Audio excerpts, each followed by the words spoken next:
11시 뉴스를 마칩니다. 지금까지 아나운서 김은성이었습니다. KBS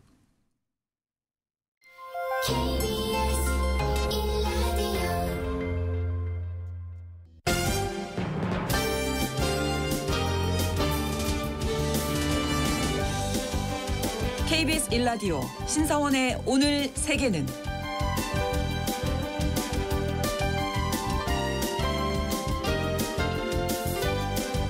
안녕하십니까. 아나운서 신성원입니다.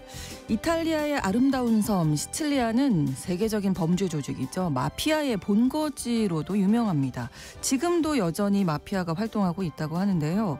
지난 11일 이곳에서는 경찰 1,200명을 투입한 대대적인 마피아 소탕 작전이 펼쳐졌습니다. 19세기 중반에 등장한 마피아는 미국까지 세력을 넓혀서 악명을 떨쳤지만 1980년대에 이탈리아 정부의 강력한 단속으로 세력이 위축됐었다고 하네요. 하지만 최근에 마피아 두목들이 출소하면서 다시 세력을 확장하기 시작했다고 하는데요. 구정은의 수상한 GPS에서 오늘 마피아와의 전쟁을 치르고 있는 이탈리아 상황 살펴보도록 하겠습니다.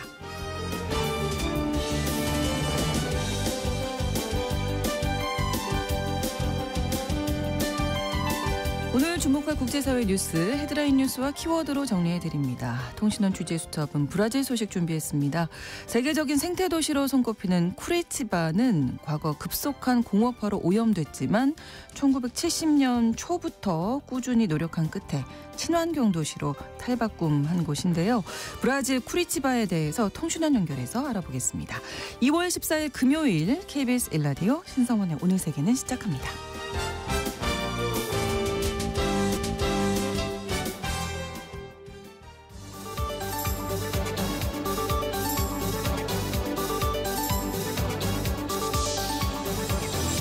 오늘 세계는 헤드라인 뉴스.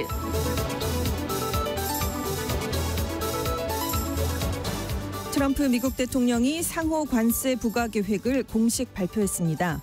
상대국의 관세는 물론 비관세 장벽까지 두루 검토해 관세율을 도출하겠다면서 개별 협상을 4월 1일까지 끝내겠다고 밝혔는데요. 이에 따라 국가별로 차등화된 관세율이 적용될 것으로 보입니다. 우리나라는 미국과 자유무역협정 FTA를 체결해 대부분의 제품에 관세가 없지만 비관세 장벽이 포함되면 상호 관세가 부과될 수 있습니다.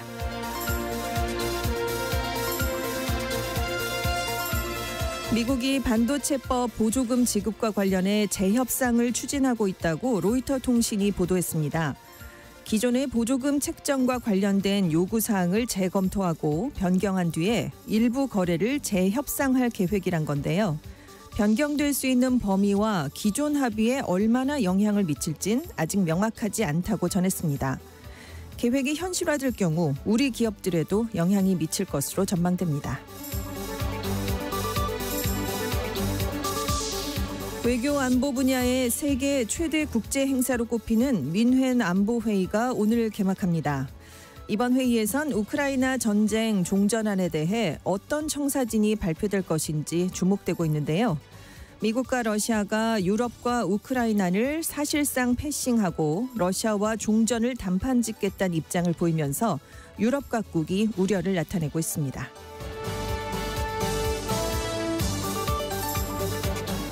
트럼프 미국 대통령이 오랜 무역 불균형을 해소하기 위해 인도와 협상을 진행키로 했다고 밝혔습니다. 트럼프 대통령은 모디 인도 총리와 회담을 마친 뒤 모디 총리가 미국이 인도 시장에 진출하는 걸 제한하는 관세를 인하하기로 했다고 밝혔는데요. 또 미국과 일본, 호주, 인도의 안보 협의체인 쿼드가 인도 태평양 지역에서 평화와 번영을 유지하는 데 핵심이란 걸 재확인했다고 말했습니다.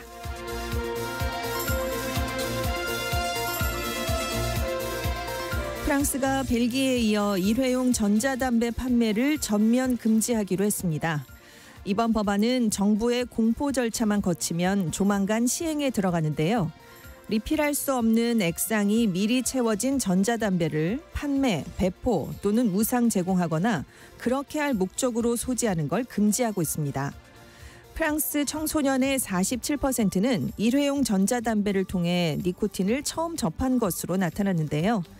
프랑스에 앞서 벨기에가 유럽 국가 중 처음으로 올해 1월 1일부터 일회용 전자담배 판매를 전면 금지했고 영국도 젊은 층의 흡연을 막기 위해 6월부터 일회용 전자담배 판매와 공급을 금지하기로 했습니다.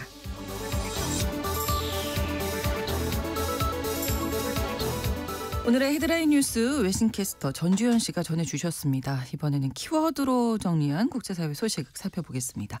첫 번째 키워드인데요. 올 것이 왔다. 네, 드디어 언제 오나 조마조마했는데요. 트럼프 미국 대통령이 상호 관세 부과 계획을 공식 발표했습니다. 네. 앞으로 미국이 몇 주 또 몇 달에 걸쳐서 각국의 관세 정책을 조사하게 됩니다. 그래서 각국별로 대응 방안을 마련하겠다는 얘기인데요.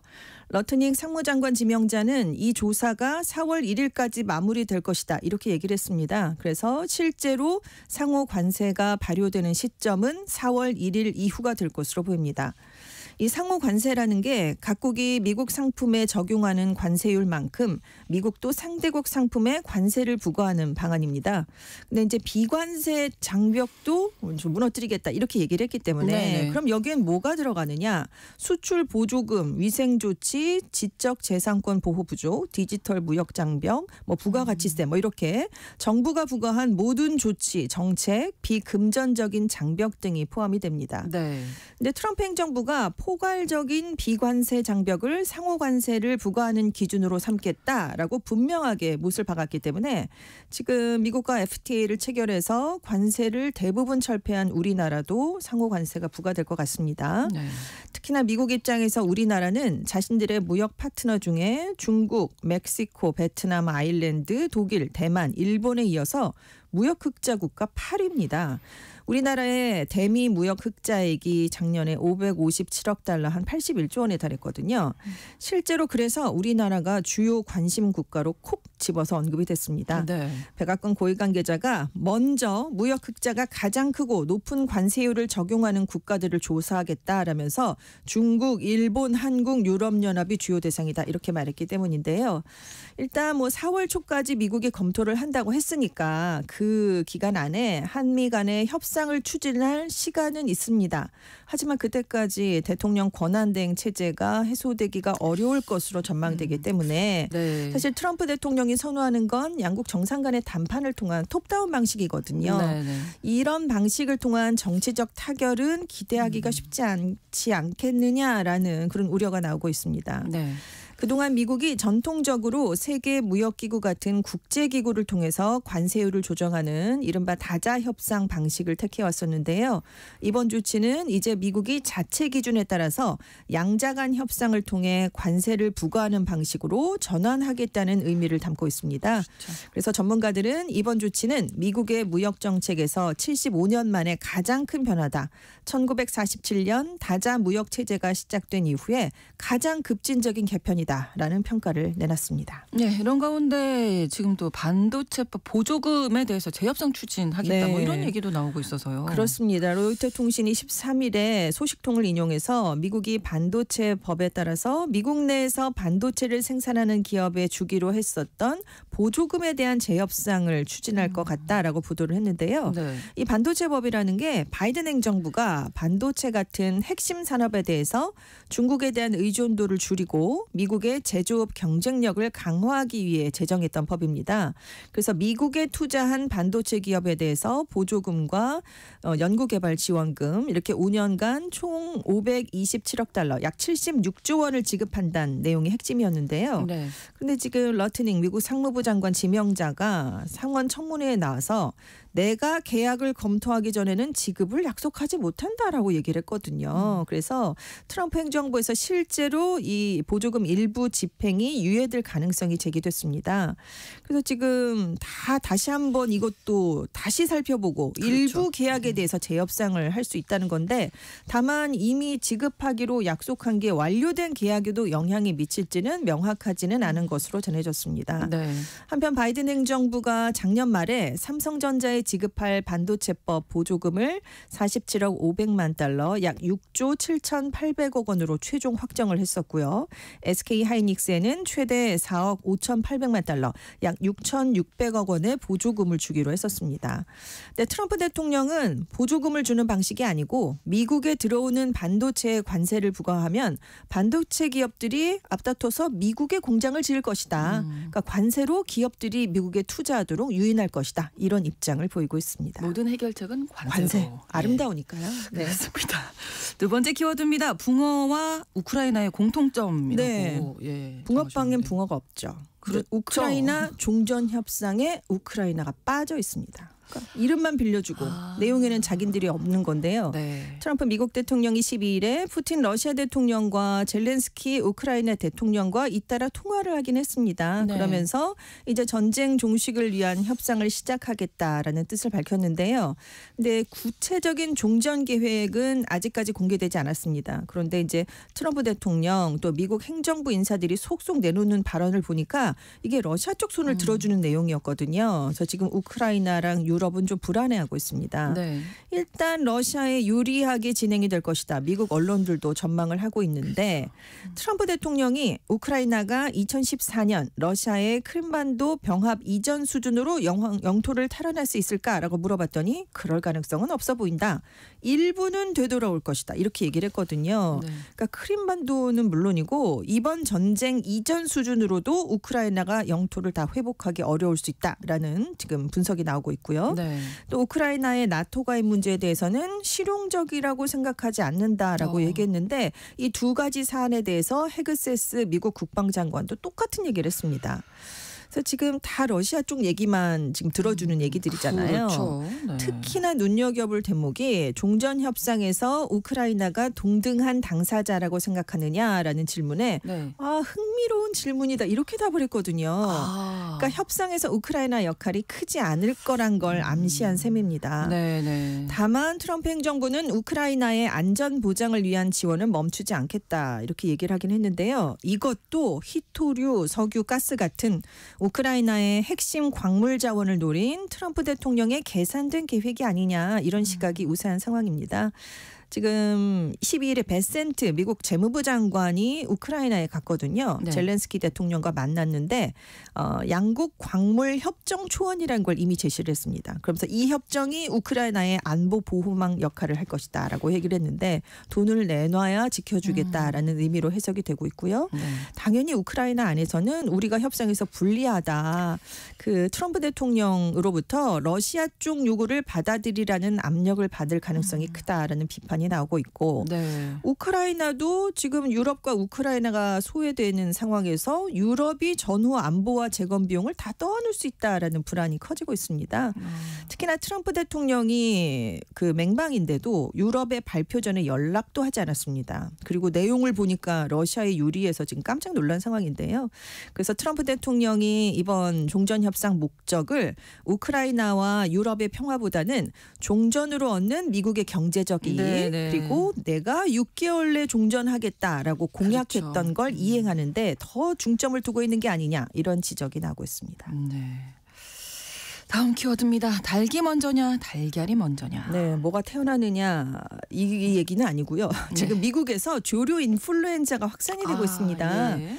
달걀 값이 폭등했어요. 그래서 1인당 구매량을 제한하는 구매 할당제가 생겨났는데요. 네네. 지난달 기준 미국의 달걀 가격이 전월 대비해서 15%, 전년 동기 비교해서는 53%나 많이 급등했습니다. 올랐네요. 네.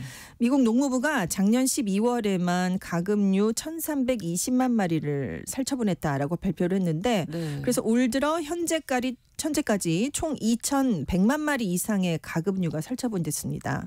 그래서 소비자 물가 통계 발표를 보니까 12개들이 달걀의 평균 소매 가격이 지난달에 4.95달러, 약 7,100원을 기록했거든요. 그래서 계란과 인플레이션을 합한 단어인 에그플레이션이 다시 돌아왔다라는 평가가 나오고 있습니다. 이렇게 달걀이 귀해지니까요. 미국의 대표적인 슈퍼마켓인 홀푸드 버지니아주 매장에서는 달걀이 아예 동났습니다. 아이고, 매대에 네. 없고요. 있고요. 네. 트레이더스 존은 1인당 한 팩으로 구매를 제한했습니다. 또 프랜차이즈 식당 와플하우스는 지금 달걀 요리를 주문하면 네. 50센트 한 700원 정도 추가 요금을 받고 있는 상황입니다. 네. 근데 이제 달걀이 장시간 보관을 할 수가 없고 장거리 그렇죠. 운송이 또 쉽지 않잖아요. 변질될 수 있으니까. 네, 네. 하지만 일상적으로 소비하는 양은 굉장히 많이 많습니다. 먹죠. 네. 그래서 지역에서 공급망이 흔들리면 가격이 급등할 수밖에 없는 구조인데요. 계란 가격이 뛰니까 일부 지역에서 지금 달걀 도둑들이 나타났습니다. 펜실베이니아주에서 약 4만 달러, 심지어 5,800만 원 상당의 유기농 달걀 10만 개가 도난을 당한 일이 있었고요. 네. 워싱턴주에 있는 한 레스토랑에서도 한밤중에 창고에 있던 달걀 500개가 없어져 버렸습니다. 계란의 난이네요. 네.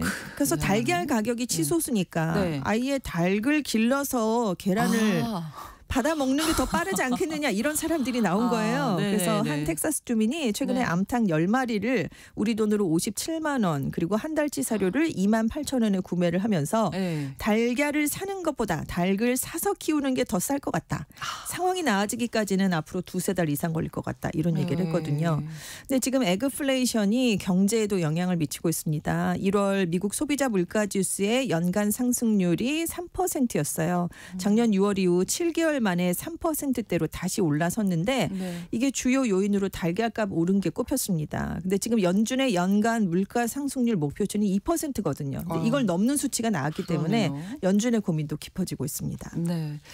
자, 다음 키워드가 흥미롭습니다. 다이아몬드로 청혼하지 마세요. 네, 오늘 밸런타인데이라 또 예. 청혼하는 분들 전 어우, 세계적으로 그렇겠네요. 다이아몬드로 로맨틱한 네, 하실 것 같은데 네. 영국의 경제주간지 이코노미스트가 네. 다이아몬드로는 프로포즈하지 마세요라는 기사를 실었습니다. 다이아몬드로의 프로포즈 확률이 성공률이 높아질 것 같긴 합니다만. 네, 이 세계 최대 다이아몬드 생산업체가 드비어스사인데 네. 1947년에 다이아몬드는 영원히라는 슬로건을 내세우면서 이게 굉장히 인기를 끌어서 네. 다이아몬드 반지가 청혼 반지로 사용되는 그런 열풍이 일었습니다. 네. 그런데 지금 합성 다이아몬드 이게 랩그로운 다이아몬드라고 하는데 이 경쟁력이 커져서 이제 오. 다이아몬드 신화가 깨질 수 있다라는 이유를 이코노미스트는 들었습니다. 다이아몬드를 만드는 거예요. 네, 그러면? 합성으로 만드는 거예요. 오. 그러니까 천연 다이아몬드는 지하 200km쯤에서 수억 년에 걸쳐 생성이 돼서 이걸 이제 원석을 캐서 가공을 하는 거잖아요. 예. 근데 합성 다이아몬드는 작은 다이아몬드 씨앗을 실험실에서 키우는 겁니다. 불과 수백 시간 만에 이제 다이아몬드가 나오는 건데요. 네. 그러면 품질이 차이가 나느냐? 보통 사람은 못 한답니다. 왜냐하면 천연 다이아몬드랑 화학적인 구성 성분, 결정 구조, 광학적, 물리적 특성이 같거든요. 그래서 전문 장비를 갖춘 보석 감정사가 자세하게 들여다봐야만 이게 가능하니까 예. 일반 사람들은 전혀 알 수가 없는 거예요. 그렇군요. 그래서 현재 미국 다이아몬드 청혼 반지의 절반을 합성 다이아몬드가 차지하고 있다고 합니다. 전문가들은 2015년만 해도 이 천연이랑 합성 다이아몬드 가격이 거의 비슷했는데 네. 최근 공장에서 이 다이아몬드 만드는 기술이 굉장히 발달했대요. 그래서 이제는 같은 돈이면 천연 다이아몬드보다 4배나 큰 합성 다이아몬드를 살 수 있다고 합니다. 근데 오래되면 이 격차가 6배 차로 벌어질 것 같대요. 아. 그래서 합성 다이아몬드 인기가 높아지니까 당연히 천연 다이아몬드 가격은 가격이 뚝뚝 떨어지고 떨어지겠죠. 있습니다. 네. 11자 다이아몬드 가격이 역대 최고치를 기록했던 2022년 3월과 비교해서 지금 40%나 떨어졌고요. 1년 전과 비교해도 13%가 낮아졌습니다. 네. 그래서 이코노미스트가 이게 이제 너무 비슷해졌으니까 다이아몬드가 언젠가는 더 이상 사랑과 부를 상징하는 수단으로 사용되지 못할 수 있다라고 전망을 하는데 네. 앞으로도 기술은 더 빨리 발전할 거거든요. 그렇겠죠. 그러면 예, 합성 예. 다이아몬드 가격이 굉장히 내려가서 네. 이제 할인마트에서 상품으로 그냥 살 수 있을 시대가 올 거라는 겁니다. 네. 아, 그렇군요. 그러니까 밸런타인데이에 청혼을 할 때 다이아몬드를 내밀면 점점점 이런 사태가 올 수 있다는 거죠. 그래서 요즘 금값이 많이 오르고 있더니 금반지를 해야 될까요? 네. 이코노미스트는 드비어스가 틀렸을지 모른다. 다이아몬드는 영원하지 않다. 네, 이렇게 기사를 썼다고 합니다. 그러게요. 네. 합성 다이아몬드라는 네. 게 있다는 것도 저는 오늘 처음 알게 됐네요.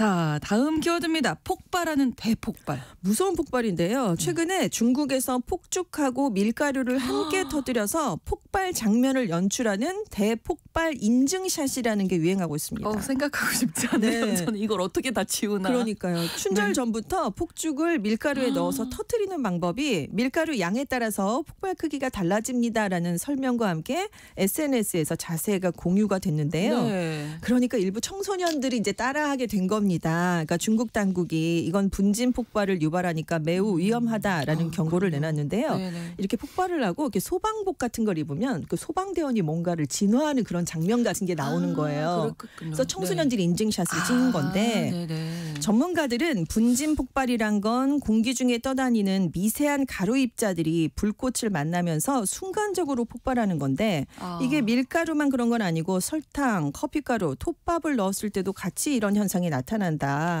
SNS로 보면 장난처럼 여겨질 수 있는데 굉장히 위험한 행동이다라고 경고했는데요. 네. 왜냐하면 폭발이니까 폭발하는 순간에 고온 화염이 발생합니다. 그러니까 사람이 굉장히 심하게 화상을 입을 수밖에 없고요. 네. 주위에 만약에 가연성 물질이 있으면 생각하기 싫네요. 큰 화재가 될 수 네. 있죠. 그리고 일단 폭죽 자체도 예측이 불가능한 위험성을 갖고 있기 때문에 이 두 가지가 합해지면 더 위험하다라는 건데요. 네. 그래서 지금 중국 SNS에서 폭죽 더하기 밀가루 이걸 검색하면 네. 위험한 행위이므로 모방하지 마세요. 이런 경고 문구가 나온다고 합니다. 그래서 네티즌들 반응도 안 좋아요. 이런 영상 만드는 사람 먼저 처벌해야 된다. 아이들이 모방하는데 강력한 규제가 필요하다. 그렇죠. 네, 이런 반응이 나오고 있습니다. 위험한 행동은 절대 해서는 안 되겠습니다. 그렇습니다. 네. 다음 키워드 우리 공부하러 놀러 갈까? 말이 안 되죠. 공부와 놀러. 엄마들이 가장 싫어하는 그렇죠. 건데요. 중국과 홍콩의 젊은 층 사이에서 그런데 놀이공원 스터디라는 게 오. 새로운 유행으로 떠오르고 있다고 합니다. 네. 이 놀이공원을 학습 공간으로 활용하는 이색적인 문화인데요. 작년 3월에 중국 상하이에 있는 디즈니랜드 그리고 홍콩 디즈니랜드에서 공부하는 모습이 SNS에 등장을 했는데 네. 이게 이러면서 인기를 끌고 있는 겁니다. 오. 한 홍콩 대학생이 연간 이용권 4,998 홍콩 달러 이게 우리 돈으로 한 93만 원 정도인데요. 네. 이걸 끊으면 정기적으로 공부할 장소를 확보하는데 가치 있는 투자가 된다 이런 설명을 했다고 합니다. 그리고 베이징에는 이제 디즈니랜드가 없으니까 유니버설 스튜디오가 공부 성지로 떠올랐는데요. 네. 시설이 좀 외곽에 있습니다. 그래서 편도로 한두 시간씩이나 이동을 해야 되는데도 젊은 층의 발길이 이어지고 있다고 해요. 그래서 여기를 찾은 한 대학원생의 설명은 네. 매일 밤 불꽃놀이가 펼쳐지는데 네. 공부의 큰 매력이다. 그러니까 공부를 하다가 그 불꽃놀이를 보면 뭔가 스트레스가 해소된다 이런 얘기인데요. 놀이공원에서 왜 공부를 하지? 궁금하잖아요. 공부가 될까요? 일단은. 영어, 어휘, 암기 같은 간단한 학습을 하기에는 놀이공원이 효과적이다라고 실제로 공부를 하는 학생들이 얘기를 하고 있는데 네. 그러면서 이 놀이공부족들이 SNS로 한적한 식당, 휴식 공간 같은 놀이공원 안에 추천 장소를 공유하고 있다고 합니다. 하지만 여전히 비판하는 목소리가 또 나오겠죠. 한 네티즌들은 그렇겠죠. 이 공부족들이 하루 종일 테이블을 차지하고 있기 때문에 일반 놀이공원 손님들은 빈자리를 찾기가 어렵다. 이런 불만을 나타내고 있다고 합니다. 알겠습니다. 과연 공부가 될까 계속 궁금합니다.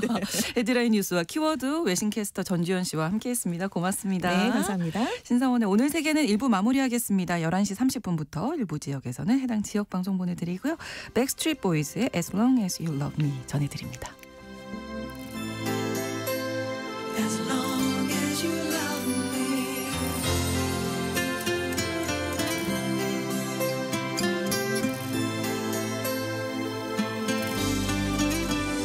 All the loneliness has always been a friend of mine. I'm leaving my life in your hand. People say I'm crazy and that I am blind.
지금 시각은 11시 30분입니다.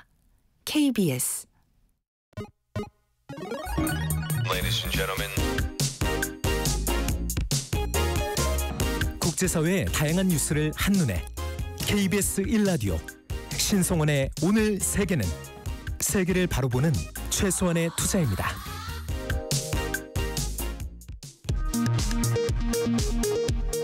이 시각 라디오 정보센터 뉴스입니다.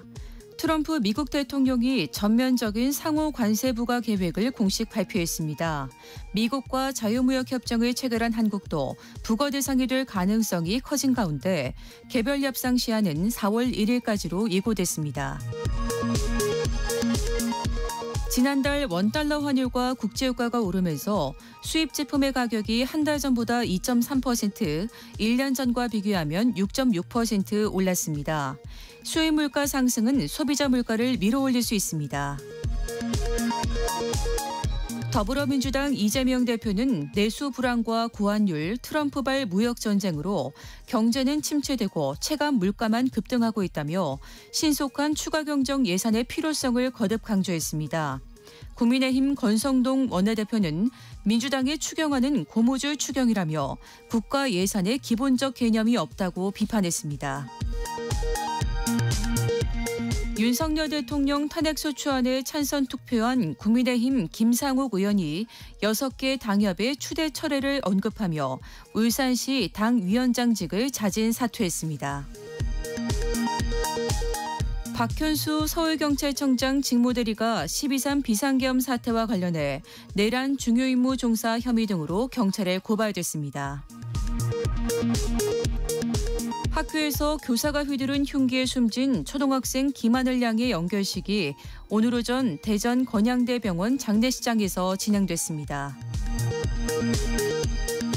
지난해 12월 서울 양천구 목동 깨비시장 인근에서 차량으로 과일 가게에 돌진해 12명의 사상자를 낸 70대 운전자가 불구속 상태로 검찰에 송치됐습니다. 지금까지 라디오 정보센터 뉴스 정한나였습니다.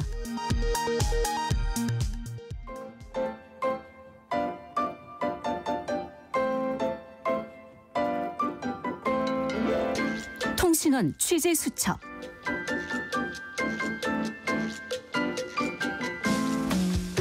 통신원 취재 수첩, 오늘은 브라질 상파울루로 가보겠습니다. 유재만 통신원 연결돼 있습니다. 안녕하세요. 네, 안녕하세요. 브라질의 생태 도시로 유명한 쿠리치바에 대해서 소개해 주신다고요, 오늘? 네, 쿠리치바는 브라질 남부 파라나주의 주도로 약 935m의 고원지대에 위치해 기후가 정말 좋은 도시인데요. 네.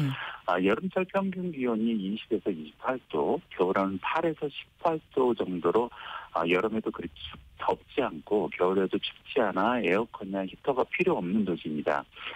쿠리치바는 브라질 원주민 인디오 뚜피 과라니온으로 소나무가 많은 지역이라는 뜻인데요. 네. 인구는 약 190만 명으로 브라질에서는 9번째로 큰 도시입니다.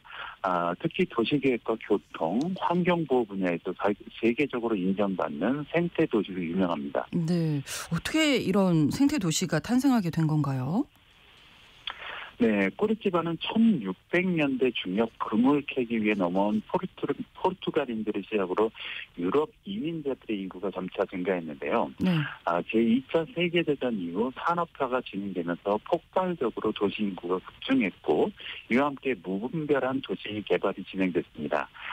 당시 경제활동 인구의 5분의 1이 제조업에 종사했을 정도였는데요. 이는 환경오염의 주범이 됐습니다. 당시 쿠리치바시의 1인당 자가용 보유대수는 수도 브라질리아를 제외했을 때 1위였다고 하는데요. 네.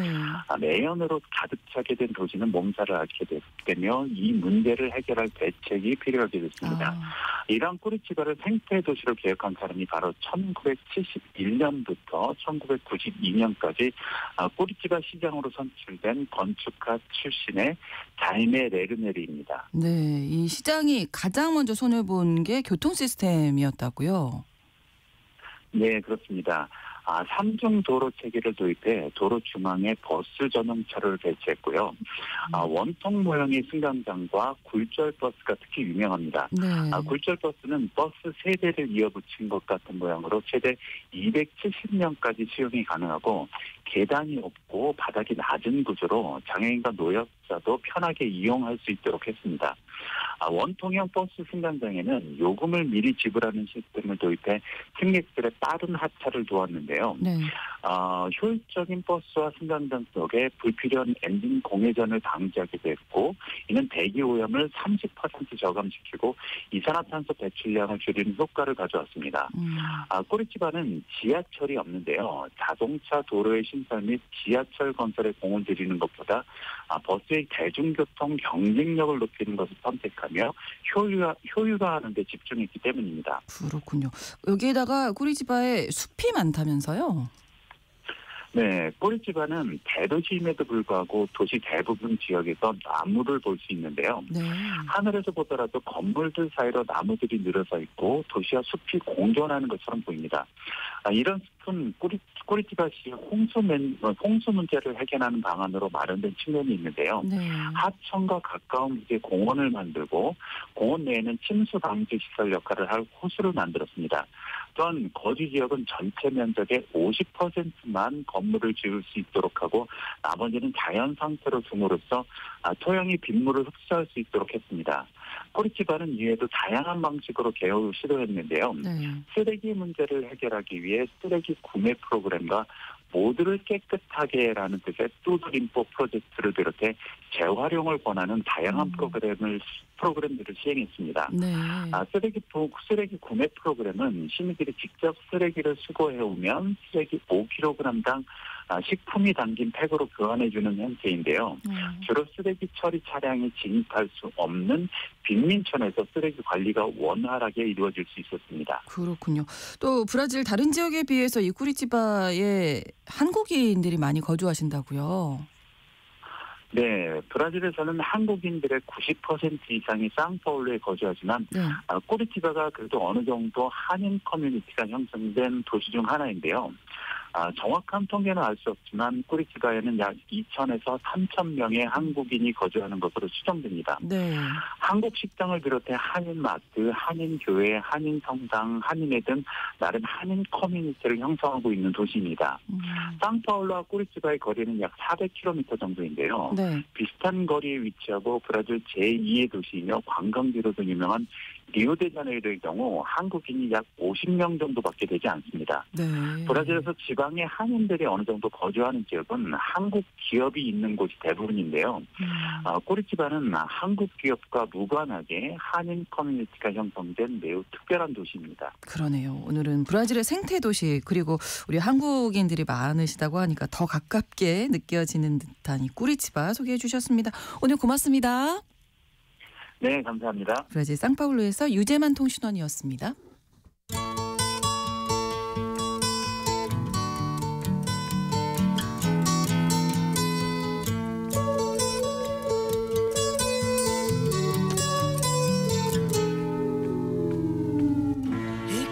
넓은 지구촌의 한 지역, 장소를 중심으로 우리가 주목할 이야기 전해드리는 시간입니다. 글로벌 이슈 구정은의 수상한 GPS, 구정은 국제전문기자와 함께하겠습니다. 어서 오세요. 안녕하세요. 자, 오늘은 또 어디로 가볼까요? 시칠리아에 가보려고 해요. 이탈리아 시칠리아. 남서쪽에 있는 섬이죠. 혹시 가보셨나요? 가고 싶습니다.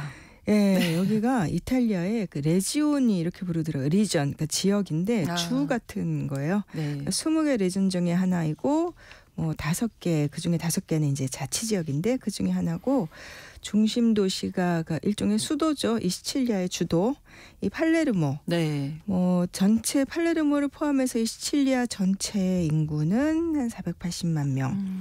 지중해에서 가장 크고 가장 인구가 많은 섬 이렇게 나와 있더라고요. 그렇죠. 네. 면적이 2만 5천 제곱킬로미터니까 꽤 넓습니다. 네.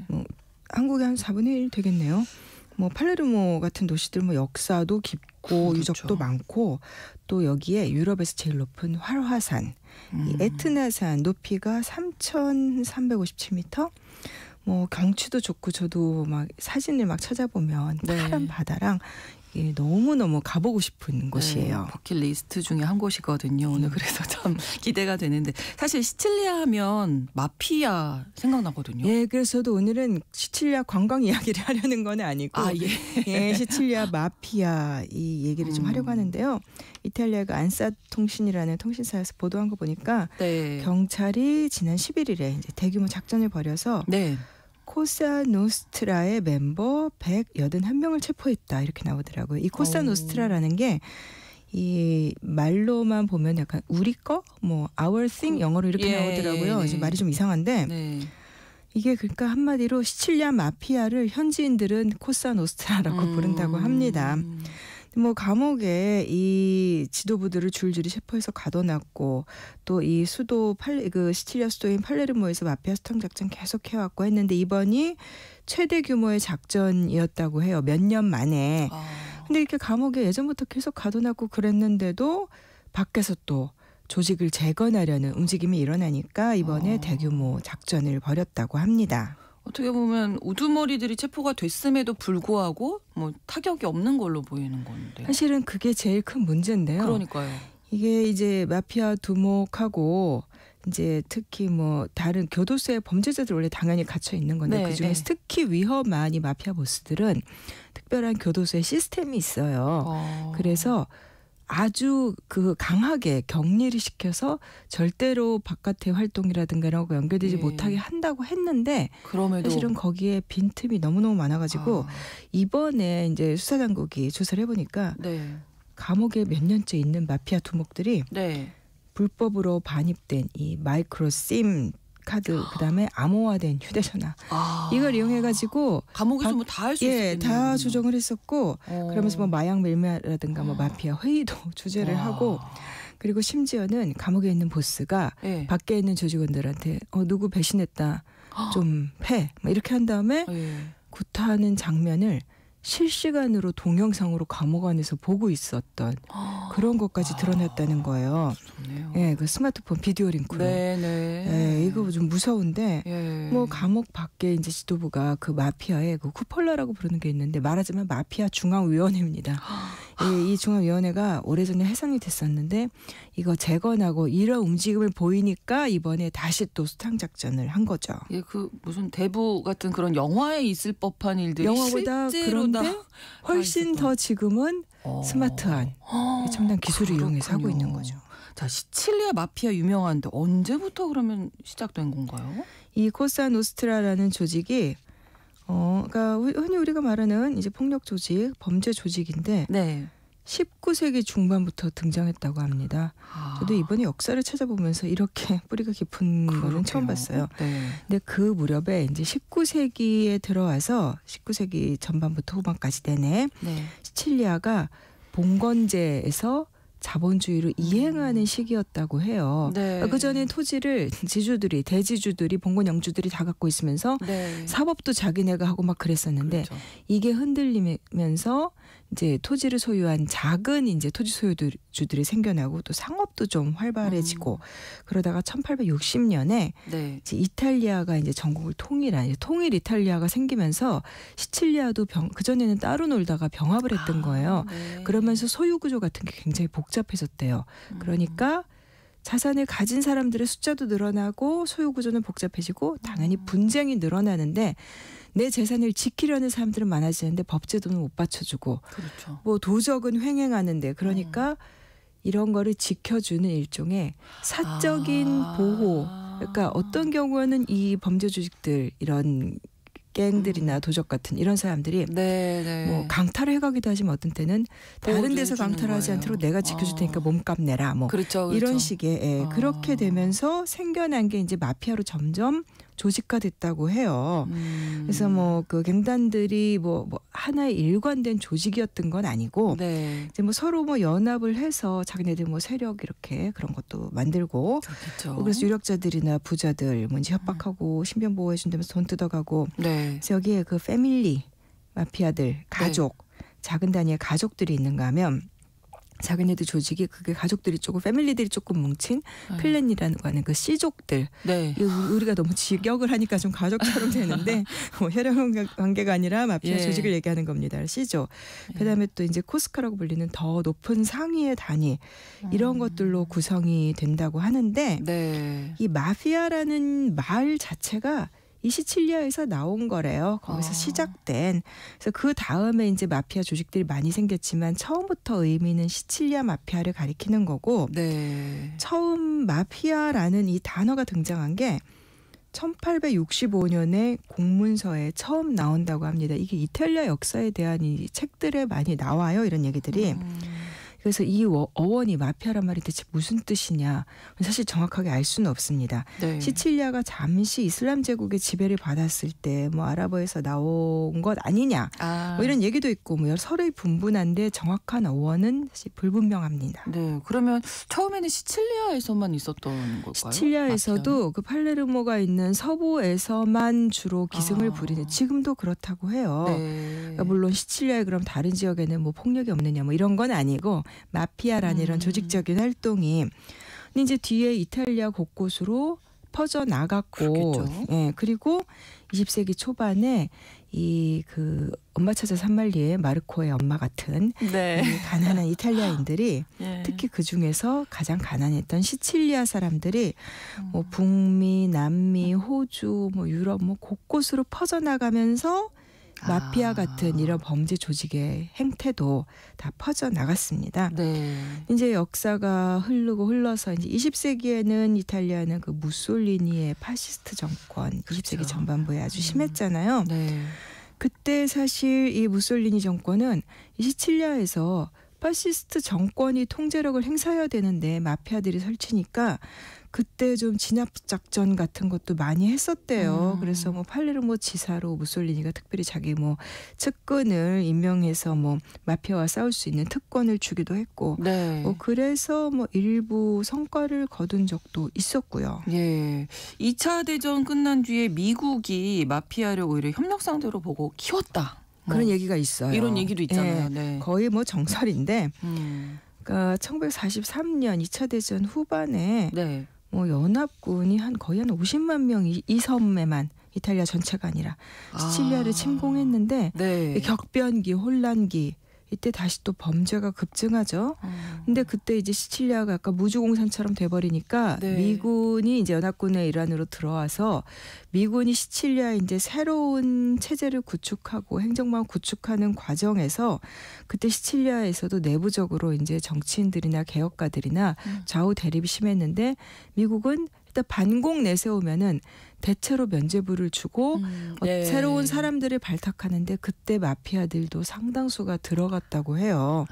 이제 그래서 예를 들면 당시에 이 사회주의 계열의 정치인들이나 개혁가들은 토지 개혁도 해야 된다. 그리고 여러 가지 뭔지 토지 공동 소유하는 협동조합 같은 거 만들고 장려하고 네. 또 땅 없는 농민들 보호하고 이러면은 그 땅을 가진 지주들이 그런 걸 못하게 하려고 마피아한테 돈 주고 마구잡이 폭력 같은 거 이렇게 사주하고 그래서 예를 들면 1947년에는 네. 그 5월 1일 노동절 때 뭐 한 네네. 11명쯤 목숨을 잃는 그런 폭력 사태 일어나기도 하고 그리고 또 당시에 여기가 전쟁통에 초토화됐으니까 그다음엔 재건하느라고 예. 건물 많이 짓는데 이 네. 건설하는 분야에 또 거기에 또 이제 마피아들이 그렇겠네요. 끼어들고 네 그러다가 이제 이 미국 같은 데로 많이 건너갔던 시칠리아인들 마피아 조직원들 이 사람들이 미국의 우리 대부 아까 말씀하신 영화에서처럼 네. 네. 이 미국에 있는 이탈리아계 마피아하고 연합하는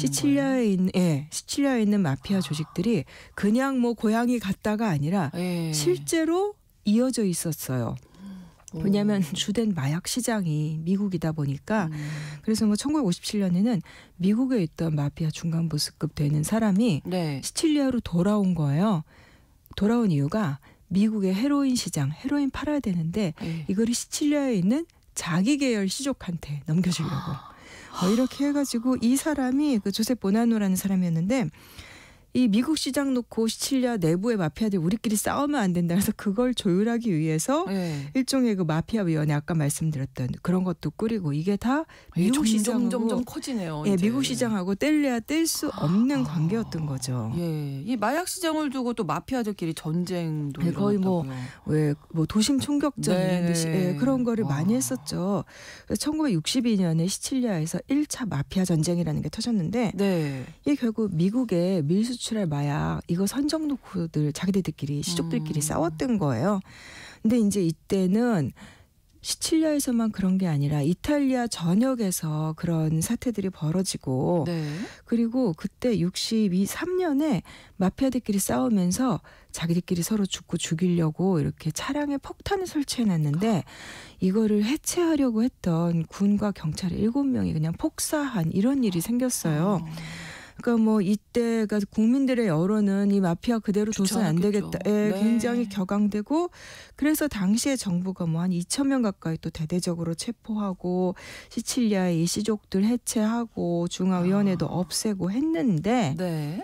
안 없어지고 1970년대 이때 또 담배 밀수, 마약 밀수, 이 유럽 경제도 좀 좋아질 때였는데 이제 마약 같은 것도 늘어나고 그래서 뭐 그 이탈리아의 그 코르시카 섬 있잖아요. 네네. 불량이 있었다는 코르시카 섬에서 헤로인을 정제해서 만들고 그러면 그거를 같은 지중해 연안에 있는 프랑스의 마르세유에 가서 이제 뭐 거기서 이제 유통시키고 네. 이런 식으로 유럽 전체에 판매망 만들고 또 미국에서 70년대 후반 80년대 초반 이때 그 헤로인 중독이 급증을 했대요.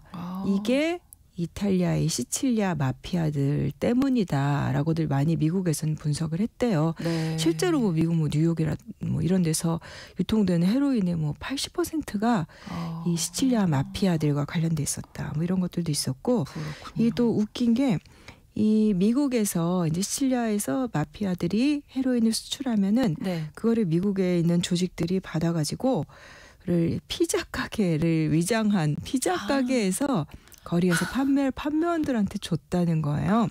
그래서 이거를 미국에서는 피자 커넥션이라고 이 연결명을 불렀다고 합니다. 그렇군요. 거의 뭐 무법천지인데 예.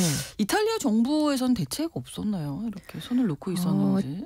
1980년대 초에 네. 그 이탈리아에서 굉장히 지금도 유명한 인물인데 조바니 팔코네라는 이 치안 판사가 그러니까 네. 그 판사들이 수사를 지휘하는 나라들이 많이 있어요. 이탈리아도 좀 그런데 이 사람이 대대적인 이 코사노스트라 시칠리아 마피아 소탕 작전을 벌였어요. 그래서 네. 뭐 80년대 후반에 재판도 굉장히 길게 해서 수백 명 유죄 판결 뭐 하고 뭐 최종적으로 대법원 판결이 나온 건 90년대 들어와서였지만 네.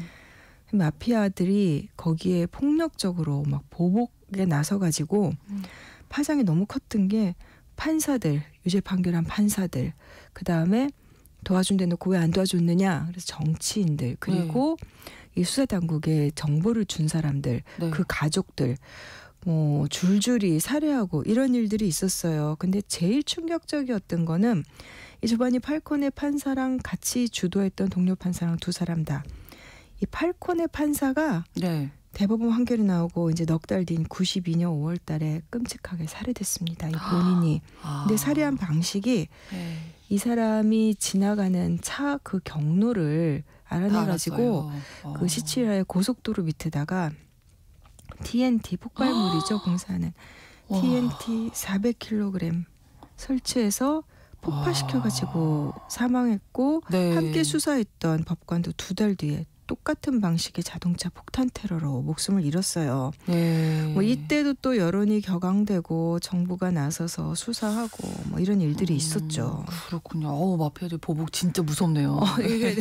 이게 진짜 그러니까 영화 같다라는 게 아니라 너무 끔찍한 네, 호러가 네. 실제로 벌어진 거죠. 이런 사건들이 좀 많았던 건가요? 그러면? 이제 뭐 피렌체, 밀라노, 로마 이런데 뭐 광장, 관광지 뭐 이런 데서도 계속해서 마피아들이 테러 공격하고 그 한국 분들도 많이 관광 가시는 우피치 미술관 네네네. 이런 문화시설도 파괴하고 그런 일도 있었고 예. 그러다가 이제 마피아 보스가 95년에 바뀌었어요. 이때 프로벤자노라는 사람으로 바뀌었는데 네. 이 사람이 일단 폭력적인 공격은 보복은 조금 중단하자. 네. 그래서 이거를 왜 옛날에 로마 제국 시절에 팍스 로마나 그다음에 네. 뭐 나중에 뭐 팍스 아메리카나 이게 그렇죠. 패권자가 지배하는 어떤 평화적인 시기를 가리키잖아요. 네. 그때 그래서 이 프로벤자노 보스 시기의 90년대 후반에 팍스 마피오사 말이 너무 웃긴데 마피오사는 마피아를 가리키는 그렇겠네요. 마피아의 네. 평화 나름 좀- 그래도 이게 평화인지 모르겠지만 예. 근데 그리고 사실 이때는 시칠리아 마피아가 조금 좀 많이 위축되고 네. 그다음에 이제 이탈리아 남부에 시칠리아랑 마주보는 이탈리아 본토가 칼라브리아라는 지역이에요. 네.